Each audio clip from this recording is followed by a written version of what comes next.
La solo ba kimba. Au bout ça la dernière dépendaison à pendant na ponga biawa. Ça dit et comment qui non na ba moment au bout de sera pouvoir. Na ba 67. Si na ba nemo ba 70 année mobimba, tu vois la silence absolu. Moïse a joué film titi a memi bana Israël a sali ba miracle titi mais kana yango de 0 mètre a komagite kana zaki accord ya Saint-Sylvestre. Déplacé Moïse a sukaka na Bwana moya kota izati guerre futarate cause pouvoir na minduki ezaka bien révolution mobuta longa la révolution mais révolution et soukande ndeko Kabila le père aya na ba soda na ye ba yanga na ba so ba soda ya ba Rwandais so ba soda ba Ougandais ta ba yenzela moko Félix Tshisekedi avant élection ebsaki Martin Fayulu soza mo nzambe lo ba vérité nebite soki bolanda makambo wana kiso kala baki azala ndé bato prêter que batation de bimoto il n'a même besoin de glissement deuxième glissement a te moto a la besoin de pouvoir te tu vois des changements dans la télé d'offre naé to bi rien ça va feinte moi mon ballon OK na biso kala lokuta on attend où y a ça peut-être dans 2 mois ou 3 mois ni corps ya papa Etienne Tshisekedi tant que la population nan tozo lia bienté et puis ba fonctionnaires ils sont mal payés le soldat kutuko lobate batu ba comme ko braquer batu nanzela parce que bazali ko futa bango tembo mindu ki wana ole sécuriser population et comme siko ko bomba kaka biso population Masolo yakine avec Rebecca Bilendo pour kuta la Servadi cher internaute on ebi ke bozaka ebele liboso ya info 16 pour bolanda ezali ba information na ba dimension nyonso to ko pese la bino mikolo système ya chapeau donc na kini moi makasi donc soto bimi na sa moi wana to yinda ya bomoni biso toujours système à chapeau en tout cas bon mesa na biso toza bongo na commune ya Kalamu voilà toza na commune ya Kalamu na quartier Matonge précisément toye kokuta na ba congolais nyonso to komona na bango na nzela na biso tolito solana bango ezali masolo ezo encadrer mboka précisément encore ezali commémoration il y a 2 ans il y a liwa il y a Etienne Tshisekedi o ya tika biso depuis 2017 papa wana abunda mingi pour la démocratie à mboka mais au moment où tozo célébrer 2 ans de disparition na ye banda tika biso tozo commémorer 2 ans de disparition na ye c'est au moment où moi na ye Félix Tshisekedi a outi kozwa bokonzi bongo tolobi congolais a vraiment le message ya ko lancer hein ya ko loba vraiment message e cause appel sur qui le monde entier pour bailler ba point de vue ya mutuna mutu par rapport ya makambo ngo ndenge zo lekela. Sinon, avec la permission de Aaron Lubamba, je vais d'abord commencer avec mon confrère Basile. Lui, laisse-moi vous dire que Azam Moko Yaba Pandisango Yambo Kanabiso Congo et intervention n'est peut-être cause à la vraiment capitale par rapport à Oezali disparition. Il y a papa Etienne Tshisekedi 2 ans déjà. Bonjour Ndeko Basile. Bonjour Rebecca Bilendo. Bonjour internaute nous sommes à la Talaracita Kitoko. Tant que vous présentez confrère na Basile Sombodibele Kobo Sanate et Rolobake journaliste, journaliste pour le bisous analyste politique parce que je suis politique, on ne peut pas empêcher à un journaliste d'exercer aussi à la fois la fonction des politiciens parce que il faut le dire que je suis pas un militaire, je suis pas non plus un policier parce que bangonde mutubaza apolitique bisous tout ça rappelle la partie politique to votaka netinga na votaki nani na votaki ezaka mo tout le monde a tenité artisan de la paix c'est-à-dire moi non ayiko chakimia moi na ko sala que état des droits. Ouais, bah voilà, bah d'abord il y a un côté état des droits, tu peux restaurer mboka, tu as la buzoba et za la société toyé. Ouais, c'est la wana nani. Tout va bien. Au vote qui Félix Tshisekedi, tu vote qui Martin Fayulu, les gens ont polémique. La vote qui moi na oyo ya ko instaurer état des droits. Moi la oyo le but de fêter 2 ans il y a de commémorer 2 ans il y a disparition, il y a père biologique mais papa voilà il n'appartient pas simplement à ce monsieur on a voté qui est le nouveau président de la République, c'est toujours la prestation na DG Koukaki. OK, merci beaucoup bongo naba analyste na biso et ko zamala mwingi na moni ndeko moi azape présent na koloba men après Basile yepa ko intervenir ndeko Basile to mekana ko beta na masolo yango. Papa Etienne abunda trop pour la démocratie en Mboka. Est-ce que Billy Solo? Non mais c'est le premier artisan et à ça parmi ba premier, mais ça muto a oumel na tango. Tout le monde qui bandeko lokola Guillaume Lubaya bazaki pe bato déjà avant baki ba Lumumbi au Mobutu Bomara déjà avant 4 ans mito bok bona ba mai mais sikoyo auto baka la démocratie moderne parce que à l'époque il fallait qu'on signaler qu'à l'époque il y avait Mobutu Astora qui silence absolu c'est-à-dire mutako ko lobate ba vina biso ba kimba Mobutu a sala mon dernier dépendaison a panda bona na ponga biawa c'est-à-dire et comment qui na ba moment Mobutu sera pouvoir na 67 si na ba nemo ba 70 année mobimba tu auras la silence absolu tu auras la partie mo comme un père c'est-à-dire mutu ko bouge donc mutu ko ningana te donc Mobutu c'est ce que Kongwendu a ce qui pouvoir en otage kanga makamnyoso et sengaki na mona mo bale moko boy a tobola a déclenché le courant autobengaki a ayana mupepa sika vers les années 80 tout le monde parlementaire oyo bayaki bachaki les 13 parlementaires oyo bayaki baningisaki mboka en tout cas ezalaki guerre Mobutu akokaki kondima teke amona bato bana moko mike batelemela ye ezalaki moko na kati na bango ezalaki mpe Félix ezalaki ndeko na biso papa Etienne Tshisekedi wa Mulumba oyo azalaki amemaki biso c'est-à-dire ngane na koli boye mpona yeba mode démocratie nayeba ke il y a à part l'autocratie, il y a part la dictature qui est la dictateur. Vous avez payé ces pays, vous avez maltraité les gens, vous avez population la vie sociale, population qui meurtrie, population qui couvre la papa parce que les gens qui étaient en mortalité, il fallait lever voix. C'était Etienne Tshisekedi wa Mulumba. Mais oui que ebela bato petit siko bazo ignorer peut-être que lit na eto combat oya mena ti lelo peut-être peuple congolais azwa pouvoir na maboko ya le président honoraire monsieur Kabila.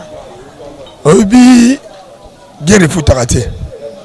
Cause pouvoir na minduki ezaka bien révolution. Mobutu la révolution.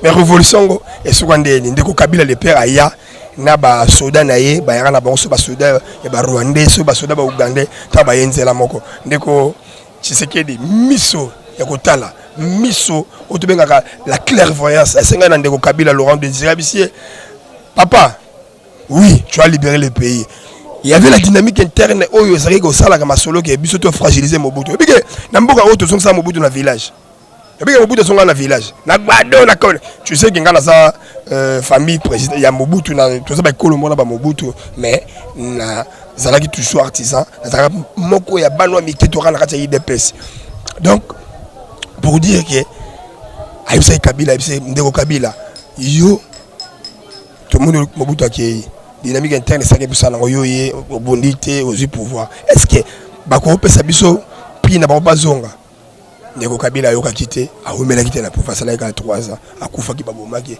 pona nini azaki na masasi yaki na masasi mais moi na mobali oyo alors baki lit pacifique na lingi makila ya ba congolais etangaté nous par la force des paroles, par la force et détermination, par la résistance, nous allons résister contre les oppresseurs. Nous allons résister contre la dictature de M. Mobutu. Il y a combien d'années? Ça lit plus de 30 ans. Plus de 30 ans. C'est-à-dire qu'il y a 4 décennies à lutte.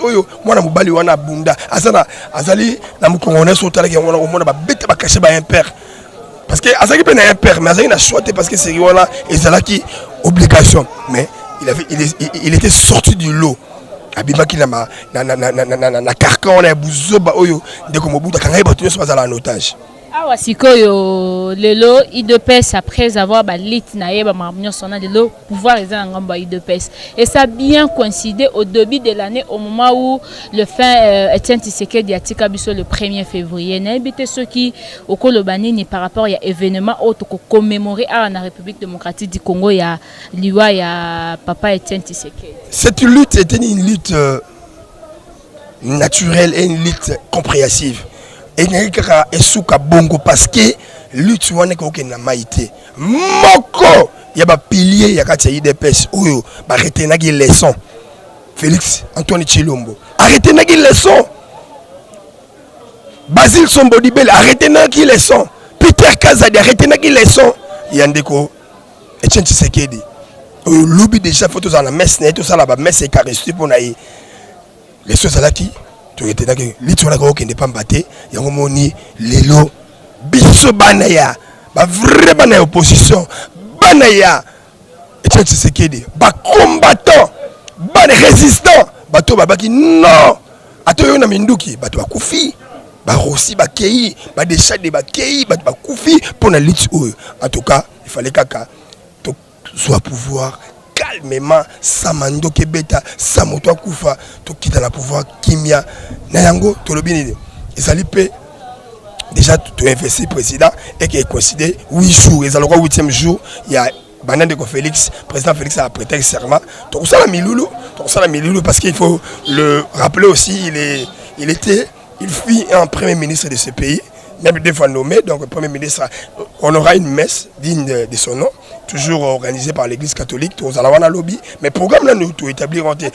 Nous programme est établi de Basile, nous avons photo sur la moi mingi parce que là il faudra obéir ce pel solo, il y a investiture, il y a président, nous on a parlé de la nation.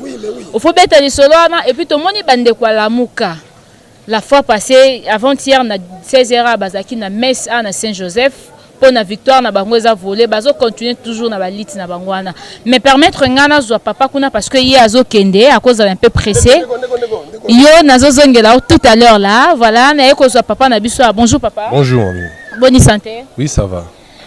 Des ans banda papa Etienne atika biso na ebité yo soki o za na message moko to za na eloko moko akoloba par rapport ya commémoration ya liwana ye au moment où moi na ele lo a commis président de la République. Eza basi moko ya bien parce que papa ça qui lutte ya makasi ya bunda ki pona ekolo bunda ki pona mboka et puis résultat lango yango ezali basi moko ya bien.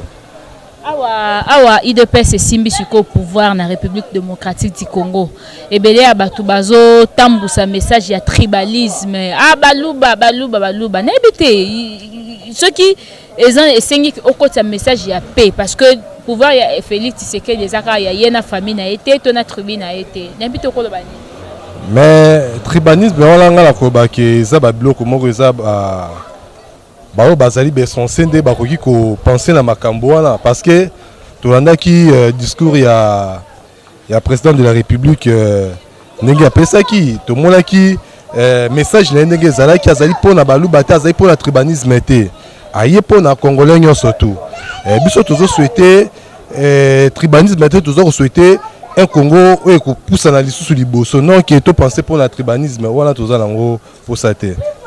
Awa président Félix Azubokondi yo osenga nini penza parce que là to peuple alela ki mwa mingi et puis un slogan moko bango mo ba benga keza testament papa Etienne Tshisekedi akufaki eza le peuple d'abord mais président Etienne azali moko oyo avandi pemeni ya papa azali moko Félix azali moko oyo avandaki pemeni ya papa Etienne aza moko oyo ayebi instruction oyo ezalaki par le père et puis ye moko aza mopaya te na mboka aza moko mpe ya mabele tomonaki ndenge makambo te esalamaki bien biso toza kosouhaite oyo alakaki biso na ntango ye aza kopesa discours na ye asalela yango biso ekozala malamu mpona ye moko ekozala mpe malamu mpona biso peuple na ye ekozala malamu le peuple d'abord mais yango wana liti ya papa bundi mikolo ebele lelo azali te moi toza se souvenir na ye ye asa kufi mais lelo lisoni ebetami parce que atiki idéologie moko ya malamu. Voilà, atiki idéologie ya malamu yoko senga nini pour le moment parce que Congolais a besoin pe atalaka cercueil to atalaka mo loko moko za construit na kombo ya papa Etienne Tshisekedi parce que c'est vraiment un bon combattant au alité mingi na mamboka. Mais ezali bien parce que ezali akufa un étranger yebi okosenga nini pona to commémorer et puis to continuer toujours ko commémorer ezali signe ya respect nanu ezali soki tozongisi nzoto na bango na mabeye na biso parce que ezali moko nanu ya signe ya respect parce que nzoto ezongi awa et puis il faut tokanisaka bango eza te ke mutu abundi akei boye tobosana non c'est vrai mutu akufi akoloba lisusu te mais azala basigne moko ya malamu atikaki parcours na ye ezalaki ndenge nini asalaki ndenge nini bao bazalaki na mémoire bao bazalaki na miso ya komona oyo asalaki bakobosana ye te neti ngai personnellement nayebi ke azali papa oyo abundi mikolo ebele mpena mpona mboka et puis résultat yango emonani il faut tolinga lelo aussi ko na lelo ezongi awa na mboka baluki place moko ya malamu ba pesier pour na bato o ba kozaka na posa ba komona yango même pas ba congolais kaka mais bato musu ba huta libanda ya mboka ba wiko ya kotalaka basa yango sous forme ya musée. Mais c'est ça kozala bien makasi parce que baza moko baza lokwa baza ko représenter ba o baza lokwa ba leader ba ya mboka na biso babundaki na mboka. Ok, merci beaucoup. N'habite ce un message moko lancé par ba Congolais bazolanda o libanda mboka par rapport à commémoration au Kolobani. Bon, moko ezali pona bandeko na ngai ba Congolais, bandeko na ngai ya mboka, baza la passion lokola mutu aza na place oyo aza kosala musala lelo ya président de la République ezali moko oyo utaki na kati ya ndako epai ya papa Kisekedi. Babanga te makambo bien kozala na o bango bazozela. OK, makambo bien kozana o Congolais azozela. Merci beaucoup. OK, merci. Voilà, na yawa avant nazongela Basile na olinga Basile na zoye mutasuka parce que yé osenga penda ko décortiquer moi ba sujet belé. Bonjour papa. Bonjour maman. N'habite so ko pesa mbote na bandeko ba Hollande. Pesi ba kinonyos en particulier ba Congolais en général mbote. Bandeko nyos baza libanda mokilo balanda biso. Ok, merci beaucoup. Ndeko Francis, oyebi que ba Congolais belo baza libanda mboka, miso na bango ezalaka na Congo, na yebi te so oyebi. Mais oui, ils ont d'accord na bango, même yo ndeko za bato bali otala place outi robosana te. Ok, baza toujours na besoin bazala informé. Au moment où tozo solola wa papa Etienne Tshisekedi a okokisa 2 ans na mabele banda tika biso. Et vous méritez Nzamba Sungi à Néoyo, na élection qui est organisée le 30 décembre, après publication le 9 mois l'année Félix Moutazu pouvoir. Ce que ça vraiment na analyse moko ko sala par rapport ya existence soit élite to combat ya Etienne Tshisekedi natinda kufi natinda pouvoir le commune na maboko ya famille politique na ye o atikaki na ebite sokolo banini. Omoni na ebite soki oza na religion nini na biso na christianisme na histoire ya Moïse na Josué. Moïse abandi bitumba tititi abetami fimbo. Moïse azu fimbo koleka Josué azu betami te. Bongo ti yopo ebiti. Moïse azu fimbo titi amemi bana Israël asali ba miracle titi mais kana yango ya 0 mètre akomaki te kana ezaki accord ya Saint Sylvestre. Déplacé Moïse asukaka na Bwana. Moya kota izati tokomi wana accession nyonso tobenga ngo transition to moment interphase ezaka na ba difficulté nde oyo ndeko na biso Fachi amoni bayibi primature nalandaki lobi na chaîne moko en place na ndi président Roger Lumbala lobi ke soki azwaki primature lelo ngo azala présidente bayibi primature pesi susu makasi ya okola nde ye lelo to moni na présidence de la République. Dans le monde qui a fruit ya combat oyo papa salaki. Papa azu yangote et qui tient descendance né donc c'est un pari gagné pour na clan IDPS.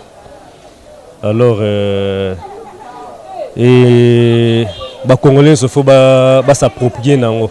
Est-ce que ceux qui vraiment au sali analyse moko pouvoir oyo IDPS azo mérité yango to ayibi yango ndenge bande kwa lamuka babi ke pouvoir eza ya IDPS te eza ya lamuka Félix ayibi yango est-ce que okoloba nini Félix Tshisekedi avant élection ebsaki Martin Fayulu soza mo nzambe loba vérité nebite soki bolanda makambo wana Martin Fayulu aza combattant aza mo na IDPS lit na ye alandaka idéologie ya papa Etienne Tshisekedi donc azolo bapo bazotinda ye nandi peut-être que yemo pa lobi yango vraiment boye soka lobi yango seki lo moza simana ye ezala parti moko teza populaire ko le IDPS na Congo PPR dazaki na mbongo palu eza secte soki nini tokobenga mais na IDPS bato bayaka na volonté sans motivation bangonde bapesa parti populaire le plus peuplé eza IDPS alors ceux qui sont populaires kaka bato so ba voter olekate pour même la PPRD bato IDPS baza Martin Fayulu yemo ko muta IDPS siko akoloba bon ndeni a justifier ka mbongo azoki ya bato. C'est que pouvoir ya Fachi eza légitime. OK. Awa papa naye tozo commémorer plutôt ezali 2 ans ya papa naye corps banda kufati lelo ya ka Congo te. Nebi tozo koloba nini na minute ce que pouvoir eza maboko naye. Au moment où processus est luké salama, il y avait toujours des barrières. Ouais. Pendant tout ce temps papa kufaki pouvoir eza na maboko bato mosusu. Et bato wana boyebi mitemo bazaki nango. Na yebite toko kuzonga ndenge mitema ya mabe ya makasi. Donc basala ba accord oyo esilate pour tout le bateau qui a aboutir mais silité. Le loboye Félix aza na pouvoir il y a de cela 1 ou 2 semaines. Dans le Cambodge ils attendent il faut maîtriser d'abord l'institution de la République après à sala maramba papa. Senga nini ba ya na corps basala musée donc yoko senga nini po na ko se souvenir na mémoire ya papa Etienne Tshisekedi na mboka na biso précisément. Pour bien récupérer de la démocratie à un modèle il faut musée faisal obligatoirement et na osenga na Fachi abo sanate papa na biso Mobutu aza malgré ba mabe maza papa ya biso bana ne baza cornezonga asala ya papa Tshisekedi après a raisonné papa Mobutu massa vient cornezonga na kini. OK, merci beaucoup papa Francine. Habité am souper dédicace moi de moi la non poto kuna oko pesa ya ta mwambote. Ndeko na poto basé belé mais Claude Chikela. OK. Claude Chikela aux États-Unis carré. OK, merci beaucoup. Voilà, merci beaucoup. Je crois nazo zongela ndeko Basile, na habité ko pusana. Ndeko Basile to betama masolo jour yo kendaka na parlement na palais de la nation. Qu'est-ce que tu avais remarqué? Oyo, ce qui le penja ba télé penja ba caméra et outil na ba presse internationale babi, dites-nous ce que tu avais remarqué par rapport à jour à investiture et à président de la République au Kolobani. Depuis que je suis né dans ce pays, je n'ai jamais. C'est d'abord événement historique, grandiose. Il y a comment un président sortant parce que tout le monde n'a jamais comment on a remis ses reprises dans le besoin de président. Ndeko Kabila, Joseph, a remplacé Moïse. C'est-à-dire, à sa remise de reprises dans le a remplacé Moïse. Ndeko Laurent Désiré, à la armée, dans mon bout de 2 jours déjà, Sami Kimela, a remplacé Figistif, Ndakima. Ndeko Nani, Mobutu, tout à l'heure, pouvoir, à Kanga qui va le retour. Oh, je prends toi en otage parce que le civil, bon, ça, moi, je dois récupérer la situation. Donc, il n'y a eu jamais une passation civilisée des pouvoirs. Surtout en Afrique centrale, Mobimba. Afrique centrale, au Kenya, Gabo, Banini. Et là, on est ça la marathon. Donc, c'est ça qui vraiment, on avait fêté ça avec faste. La population y était. Il y avait une promiscuité entre population et président na Bango. Et puis, gratitude de ça qui m'a Makasi. Nandeko Nabiso, Joseph Kabila, Oyo. Joseph Kabila, Oyo, a compris qui il fallait ça là, à mon avis, il y a une population, parce que Babi, vraiment, c'est un partenaire, il y a démocratie, à Boyi, tant que ça m'a quitté la population, parce que ce qu'on a dit, Azala, il y a un glissement. Deuxième glissement, à Temuto, à la personne qui a pouvoir. Tu vois des changements dans la télé d'offre, tu peux rien, ça va faire. Moi, on va ok, on a besoin de l'okuta. Mais tout le monde, enfin, a cédé. Et enfin, bah confirmer Kabila na cour constitutionnelle parce que tu vas dire ah na cour constitutionnelle sous bah tu n'as rien on va bango va mettre cour bazawana mais tout le monde a boué bah confirmer biso que événement comme ça même temps na yi wana labi ah événement est-ce que comme ça et ça peut pas naïe et pas naïe mais tout le monde bah tu vas se CP là image wana na tikala lango comme on a 2 présidents nanga ah nani mona le roi béninois le roi un Ghanaï parce que tout le monde a Ghana. Moi parisien, mon ami, mon logo là, comme français, bien que nous parlons français. Américain. Est-ce que Oyo, et ça Sarkozy, na Hollande, et ça Hollande, na Macron, Ozali, Donald Trump, na Obama, Obama na Bush. Je me demandais ça, mais histoire vraie, réalité, en tout cas. beauté à démocratie, charme la démocratie. Il y a un événement mon annonce au Congo à il fallait la plein ça là qui voilà plein les bandas n'habite ceux qui on a martyr c'est que martyr on est boucana parce que battu les bandas plein mais bala t'es pas tenu bien que ça coïncidence mais bala t'es pas tenu la majorité de la population en tout cas c'est une histoire ça restera gravé dans nos annales il y a Mboka na ba chef na biso Mboka to lobalelo ke il y a eu quand même une passation civilisée, il y a pouvoir, tout le monde qui a prêté serment, na kombo ya Nzambe, na kombo respecter Mibeko ya Mboka et puis a rendu hommage à tout le monde, a rendu hommage. Yango na linga bande konanga baluba. Ils ont raisonné sur tant que guerre ezalaki ya wera son na jibe. Ndeko nanga wera ki na mo kilo tant comme jibe piana. Mais ndeko jibe toujours c'est mon frère wera. Ndeko Félix atanga comme ndeko Fayilou. En tout cas, il marque un makasi. Nous rendons grâce aux soldats du peuple Martin Fayulu parce qu'ils ont lutté le même combat. Parce qu'il y a le même combat. Ok, Ndeko Basile, il y a une analyste politique. Ils ont circulé dans Kenya. Même Bandeko Batala Internet, ils ont mieux informé. Félix Abandé Dako Yamba, homme politique union. Ayambaki ministre des Affaires étrangères, Ayambaki Ndekonabiso Henri Mova, Ayambaki Henri Mova ministre intérieur, vice-ministre intérieur, Aidazo Yamba bato nyonso yo, travailler dans mandat ya Joseph Kabila. Pour me un peu balancer, mamni basali au peuple congolais azo se retrouver de n'habiter yo kolobanini. Eza idée à malamu, ya mabe. Tu as idée de avancer, tu as un changement. Oui, bien sûr, il nommé ministre. Ata okoya na batu no bo travailler dans le cabinet na yo, mais batu nyonso balongola bangote. Batu tout bazaka bo travailler ba bengo transition. La vraie transition c'est quoi? Lorsque vous accédez au pouvoir, il y a des gens oyo yo kolongola bango net lelo. Bozo molaka ba ministre intérieur wana na ministre affaires étrangères, bongo ba bourgmestre. Parce qu'il y a un régime, voilà. Bongo, PDG, DGA, nini tout, voilà. Il y a un régime, voilà. Donc, la transition veut quoi? Il y a que ça, doucement, secteur par secteur, il y a que des alliances. Moi, déjà, il y a que DGA, Transco, Balongolier. Parce que là-bas, il y a eu des drones qui se signalaient directement. Donc, le président de la République, Ndeko Félix Tshisekedi Tshilombo Antoine, ne pouvait pas résister à Yango. Mais l'État basé là, tout former gouvernement Sika, tout travailler dans la transition. Et ça, transition. C'est là facile, il y a quoi accepter que travailler dans le bateau, trahir ça, peuple, parce qu'on a un mandat, sali wana, ministre, le peuple a besoin de mon amour. Au moment où, serment, il y a plutôt,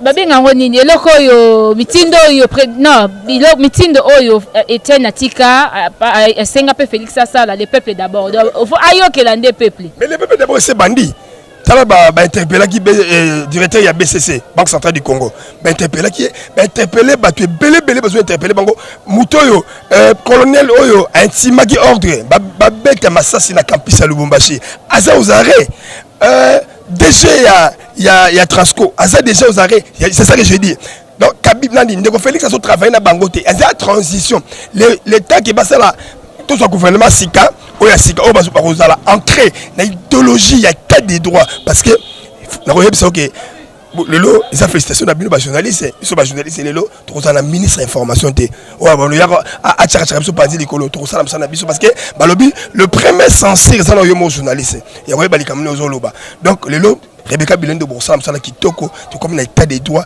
o alo zo monana ezaka transition boko na bako balayer on va nommer les DG les nouveaux DG ya RTNC on va nommer le patron de l'ANER, on va nommer le patron de la DGM. Donc, mais cette transition, parce que Bango va expédier va faire courante. Ok, merci beaucoup. Avant de chuter, na reçoit maman langoise si ma caméra dans les affaires à journaliste, bateau, l'écran la TV, photos à analyse na Bango. Tout maintenant l'isola la muka. Ba outi ko organisé 2 jours passés. Le 29 awa, ezaki bongo messe na Saint-Joseph parce que tous même na commune ya Kalamu. Mais c'est ça qui commémoré na oezali bandeko bakufa batika biso pendant ba lit nyonso oyo et sengaka que opposition ezwa pouvoir. Au moment où opposition est au pouvoir bandeko lamuka babi bango bazana Félix eza dauphin ya Kabila. Tandis que opposition na bango il fallait numéro 4 abima parce que yenda laki mieux voter na Congo. balobi mais sur un appel qui dédié par rapport à la victoire volée à Martin Fayulu. Et puis le même jour wana tozalaki na victoire awa Martin Fayulu à Tamboli Banda Saint-Joseph Tikoto yo makolo et puis bato bazaki simanaye bazo yemba yemba. Est-ce qu'on peut continuer toujours ya kolobake victoire ezaki volée opposition Félix de faire à Kabila toto lukato évoluer na ezali ba idéologie mususu. Les soldats du peuple, les soldats du peuple, Martin Fayulu, les soldats du peuple. Il faut pas qu'on néglige. D'abord, ndeko Martin Fayulu, yena ndeko Félix abiso tout nanga Basile Sombodibele, to sali même combat na biso zaginini, ya komona alternance, changement zaginini, biso tout olaki. Tant to zagina triomphal, to yembaki nini, population yembaki nini abi. To lingi Kabila longwa Kabila alongwe. Mais oui, ndeko Martin, soldat du peuple, azali na poids politique non négligeable. Mais dès qu'on a biso à Salaki tout le démarche légale, une démarche constitutionnelle, il y a comme la cour constitutionnelle et puis c'est toujours Félix champion. Donc tu évites ce qu'on ne sous wapi mais pour n'en aller biquer Azali de Golabiso, il faut la démonstration de force qui a toujours l'idée. Yo sengi Félix Asalani ni pour n'en déconner Martin Fayulu. Félix Zobert. La porte est grandement ouverte. Il y a un bandeko tout passe finga Fayulu. Botika ko finga Fayulu.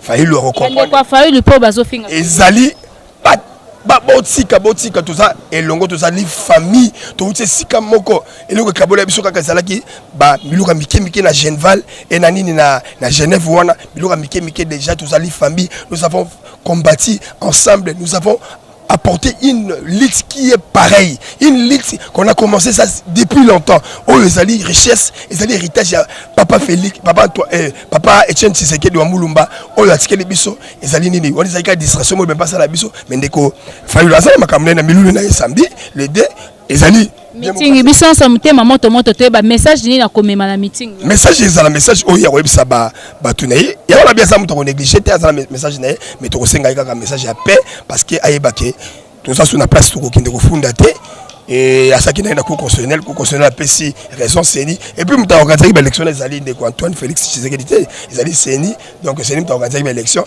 donc tout ça la même combat à correction des biso tout ça ici Camoro tout ça la ici Camoro tout ça et puis il faut ba ke basambela ici Camoro ndeko Fayulu ndeko Félix basamble sika moko donc biso tout tozali eloko moko ndeko senga kana ndeko azo sala démonstration na ye ezali et puis ndeko Félix abi André Kimbuta autorisé bandeko basala makamna bango ndebi ke kuna za toujours paix pacifique ba bi ke pouvoir na bango ezali voler bako exercer librement bako boucler le côté ndebi ke ba ça ba mona calme mais un jour bako songa na raison pour tout honorer oyo ndeko Tshisekedi dans le bagay na biso état de droit to travailler ensemble biso na bango ndeko Fayulu ashiraki mboka te ndeko Fayulu aya to dénoncer mabe to ensemble to travailler pour na ko bon sambo tani bonke baby tani ki ça c'est comme salité et mutumoka ebisinga lelo Kongola sepela ba o ba na poto bazonga parce que qui nezo bonga kala te donc faut bazonga pe belé wana baboka ki bangunda ma belé faut bazonga to travailler ensemble. Vous avez un projet bien, moi la poto. Votre numéro nanga plus 243 89 98 82 912 89 98 82 912. Ngai Basile Sombodibele analyse politique. Mais ngala ko senga na ndeko Félix. Atika nanu papa Pema kuna kimia. Ah papa Pema apema na kimia. Donc to fêter biso na yata une année akosana une année mandat na ye. Ayeba mboka abongisana muke be papa tango ya kuta na senga tout dans la presse na senga bena il faut na 3 ans donc des ans lobit il a des sous 3 ans après 5 mois donc il en a 6 mois to zongi sikora papa poto kunda papa to sepela l'assemblée papa mon a déjà que moi ça sali après pour demander ça 5 ans donc à la presse ndeko Félix comme ça la presse il y a rien encore à papa et va na susu to fêter au papa on a la année wana après 6 mois année wana donc na août 2019 et 2020 ndeko corps papa goya OK profitez pour ça quelques dédicaces na bandeko balanjo na Sophie Mawaba kitoko donc na moni kuna bandeko na biso balanga na poto Basile Sombodibele yeyo ndeko na bindo nazali analyste politique en même temps journaliste collègue o azali concert nanga Rebecca botala ga mingi bocheba poa ba s'abonner pe na Info 16 Info 16 bo s'abonner makasi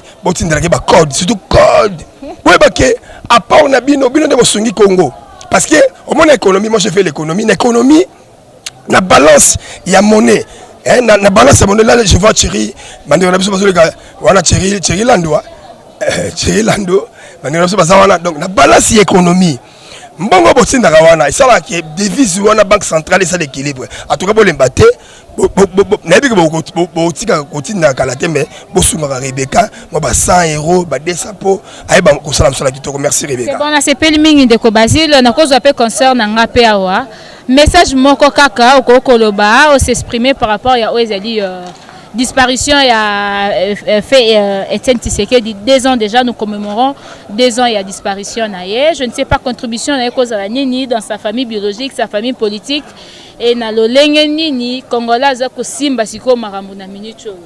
Oui, en tout cas, paix à son âme, Etienne Tshisekedi Ouazaki, Sphinx y a limité, président de l'Union pour la démocratie et le progrès social, UDPS, Bipa Yuapi, vraiment, moi, son fils biologique a commis président de la République démocratique du Congo. Il y a solo vraiment, Tika était Moli Mona et Malaki Miakas Nazaï Kosengana, son excellence le président de la République. Il y a solo vraiment pour la Moutoumouné Newana, Yazalaki vraiment le père de l'opposition et la République démocratique du Congo. Tito comme la passation à pouvoir, parce que c'est une première fois dans notre pays et c'est l'honneur de l'Afrique aussi.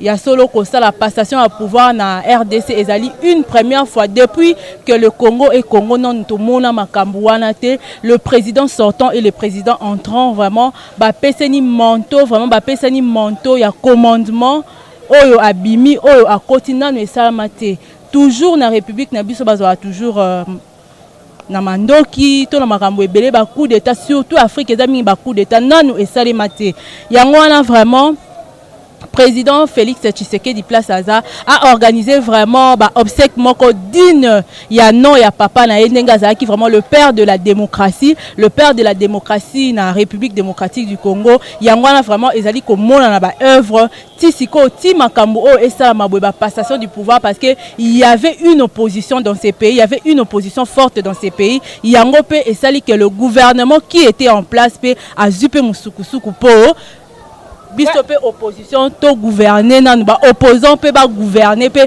biso pe peuple to za la peine à un mot ya koloba et puis gouvernement pe eyoki et opté o ya biso population. Et le bel ya journaliste boyoki message hein ndeko Basile tout à l'heure là lobby akosenga président Félix obsèques à la moto T. Il y a papa naïe. C'est vrai que c'est un monument, père de la démocratie, père de l'opposition et tout. A Rosengata, il y a asanata inane 6 mois dans pouvoir. Bon, a bengi sa corps, il y a papa naïe. Obsèques naïe, ils ont bien préparé. Et puis, ça, ceux qui attendent mausolée, ceux qui attendent monument, ceux qui attendent le komokobo, éthique à la témoignage, même pour les enfants, et puis, toi, tu proposes quoi? Ils ont la bongo.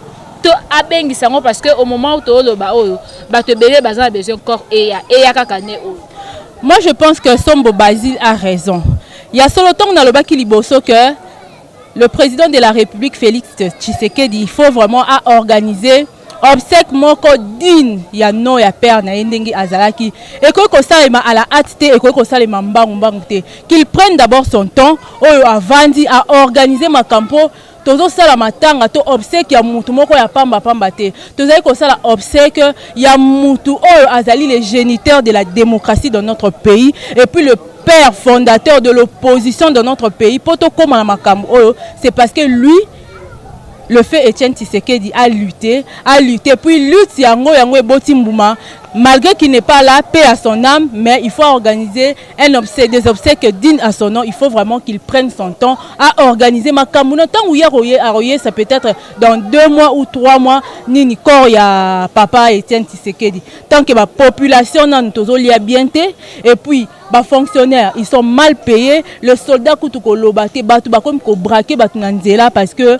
bazali kofuta bango tembo mindu ki wana ole sécuriser population et comme siko koboma kaka biso population je t'apprends que aujourd'hui la police ezaki na bandal babomi peuple moko babomi peuple moko police mutabomi to babomi et puis ko boaka na la police ezali ndenge toyoki. Bon, moi je n'étais pas sur place mais ndenge toyoki eza vraiment bongo eza bongo source na yoki eza source vraie parce que biso journaliste total à source mais source vraie eza que policier nde abomi Moutouana et puis baye ko boaka ye wana isu parce que kanda ya population moni population za na kanda makasi elingi su buzoba ote parce que to komi déjà comme la démocratie ndenge eza ko bota na mboka na biso baye ko boaka ye wana et puis ba souciate nyonso la police eza kana population na kanda wana pe et c'est vers vengeance et tumbi ba souciate wana.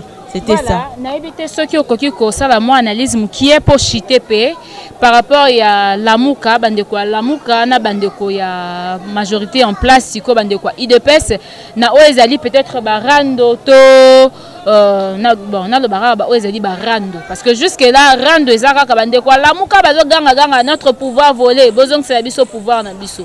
Félix Perlobi yete muta mi voté yete muta mi bimisi président babimisi et puis signé par cour constitutionnelle et puis monde entier mobimbe accepté en gros. Que direz-vous étant que une personne de la presse au Kolobani? Oui, moi en tant que presse congolaise, vraiment je dois pérenniser d'abord la paix dans notre pays. En tout cas, encore Kolingate Bitumba ezala d'autres camps, l'un des camps ezoloba boye, oh kuna ezoloba boye biso to sala boye. Monsieur Martin Fayulu que j'aime beaucoup et que j'apprécie azala voter ou pas ndenge biso to kenela ba urne bon tout le monde mutu nyonso ayebi ba vérité à urne ndenge ezali bon to banda ko la cour constitutionnelle a tranché cour constitutionnelle oyo eza au sommet de la loi est tranché alors nous devons maintenant accepter que non le président de la République démocratique du Congo c'est monsieur c'est monsieur Félix Antoine Tshisekedi Difachi alors il faut sikoyo to nzima yango parce que soki tozali kaka ko s'éterniser kaka na problème wana o ba voter kinga ba voter qui est nous n'allons pas avancer, Madame Rebecca. Nous n'allons pas avancer. Nous n'allons pas avancer. Bon, on s'est dit, Monsieur Martin Fayulu a côté un gouvernement ou pas, dans un gouvernement ou soit dans un pays, il faut qu'il y ait toujours une opposition. Parce que, passation du pouvoir, c'est parce qu'il y avait une opposition. Oyo banda ikotia pandi moto na gouvernement oyezaki en place yango moni to assister la passation du pouvoir oyo entrant na sortant. Yango la opposition il faut ezala kaka si monsieur Martin Fayulu accepte de rester na opposition qu'il reste et puis le kola bazaki na lutte moko na ndeko na Félix Tshisekedi ya kozala bango nyonso bazaki kaka le peuple d'abord siko le kwa muninga et que vérité à urne selon cour constitutionnelle nous tous nous sommes nassé à loi alors tonzimi yango kasi monsieur Martin Fayulu place à Zali il faut pas que nous te excité bato à la haine ou à la révolte non nous tous nous demandons la paix dans notre pays le quoi déjà makambo et salema alors to sengi paix qui mia na mboka na biso alors monsieur Martin Fayulu anzima kaka po to ebiso le oni to sala te parce que dans un pays il y a pas deux présidents de la République. Biso notre président nini vérité à urne ndenge ezali nous acceptons. OK, merci beaucoup pour l'intervention. Je ne sais pas si tu peux saluer 2-3 personnes au Balandio na poto monde entier. Oui, je salue toute ma famille, la famille Pongo. Je salue ma sœur Olga Pongo qui est à Paris. Je salue ma tante Mayemba Bernadette qui est aussi à Paris. Je salue toutes mes amies, mes copines de l'IFACI qu'on a fini avec en 2010. Je salue aussi toute ma famille et mes frères d'un même quartier. Au revoir. Merci beaucoup. Voilà, moi je vais clôturer par ici. Merci na Basile Sombodibele, moi je prends cette route. Voilà, Basile Bandekonyo va intervenir ici qu'on appelle merci. Merci na tonton Mwinga Mobali à Série. Aaron Lubamba derrière la caméra, na Bandekonyo so balanda kabiso, papa Richard Madeka. Équipe Mobimba Info 16 Zakalibanda Mboka Bosutenaka Rebecca Bilendo Pukuta la Servadi la Lingarabino Mingi. L'information continue tokomemela bino o etikali par rapport à Oezali ndenge bazaka organiser makambo na niveau à Kinshasa ou pour cérémonie ou ya commémoration ya papa Etienne Tshisekedi et les Kamalamu. Voilà, pour na lelo nazaki vraiment nesengo mingi parce que bo pesinga ba intention na bino bo landinga bande bandelti suka et ko za malamu mingi bo s'abonner pe bo partager ba émission yo to bo tikela biso ba commentaire na o ezali site na biso info 16 na ndenge nyoso boko ko zula émission ceux qui suggestion eza commentaire faites-les, notre numéro est là, vous pouvez nous écrire à partir de WhatsApp ou encore à travers cette émission na Sewana page mokeze sika ezali pona ko sa ba commentaire et ko za malamu mingi. Et c'est un kokota banda kuna bino pona lelo na tiki bino na pesi mbote bongo na famille Pukuta mobimba na Champagne na bandeko nyoso balanda kangai mbote mingi. Au revoir.